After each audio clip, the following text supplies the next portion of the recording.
किसी मंदक पदार्थ में न्यूट्रॉनों को मंदित करना। सबसे पहले हम लेते हैं नाभिकीय भट्टी। नाभिकीय भट्टी में हमें पता है किस पदार्थ का यूज किया जाता है, यूरेनियम। जब यूरेनियम पर हम न्यूट्रॉनों की बौछार कराते हैं, मतलब क्या कराया हमने, यूरेनियम है हमारे पास 9235, इस पर हमने न्यूट्रॉनों की बौछार करवाई तो हमारे पास जो 92 यूरेनियम 236 बन गया। ये क्या अस्थायी होता है, क्योंकि हमें पता है यूरेनियम का जो एटॉमिक भार होता है वो 235 होता है, लेकिन यहाँ पर 236, इसका मतलब ये क्या है, अस्थायी।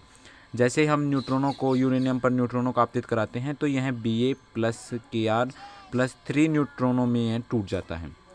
हम जानते हैं जो इन न्यूट्रॉनों की संख्या होती है, इन संख्याओं को कम करने के लिए ज़्यादातर जो नाभिकीय भट्टी होती हैं उनमें कैडमियम छड़ का उपयोग किया जाता है। ये कैडमियम छड़ न्यूट्रॉनों को क्या कर लेती हैं, अवशोषित कर लेती हैं। जब अभिक्रिया होती है तो न्यूट्रॉनों की गति बहुत तीव्र हो जाती है और उस तीव्र गति को कम करने के लिए हम ग्रेफाइट और भारी जल का इस्तेमाल करते हैं। ये तो हमारा थ्योरी का पार्ट। यदि हमें इसे फिजिक्स में मैथमेटिक तरीके से कैसे समझा सकते हैं, हमारे पास दो पिंड हैं, ये दो, पहले पिंड का वेग है u1, दूसरे पिंड का वेग है u2, दोनों रेस्ट पर हैं। जब ये आपस में टक्कर करते हैं तो v1 वेग से या v2 वेग से। इसी प्रकार सी फ्रेम में हम इस तरीके से देख सकते हैं।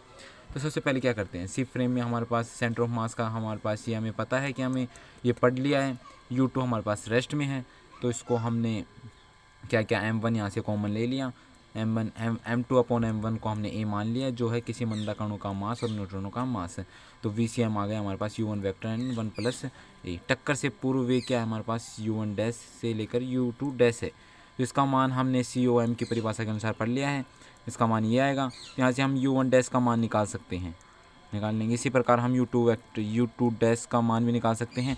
हम जानते हैं कि सी फ्रेम में कुल संवेग शून्य होता है, जब भी तो सी फ्रेम को शून्य संवेग भी कहते हैं। तो यहाँ से क्या जाएगा, m1 u1 dash plus m2 u2 dash का मान 0 होगा, और टक्कर के बाद भी कुल संवेग क्या होता है, 0 होता है। अतः इसलिए इसे m1 डैश बराबर माइनस के u1 डैश, मतलब एक पिंड, ये दोनों आपस में इनका मैग्नीट्यूड तो बराबर होता है लेकिन दिशा क्या होती है, विपरीत होती है। आपको वीडियो अच्छी लगी तो वीडियो को लाइक करना, चैनल को सब्सक्राइब करना। थैंक यू एंड धन्यवाद।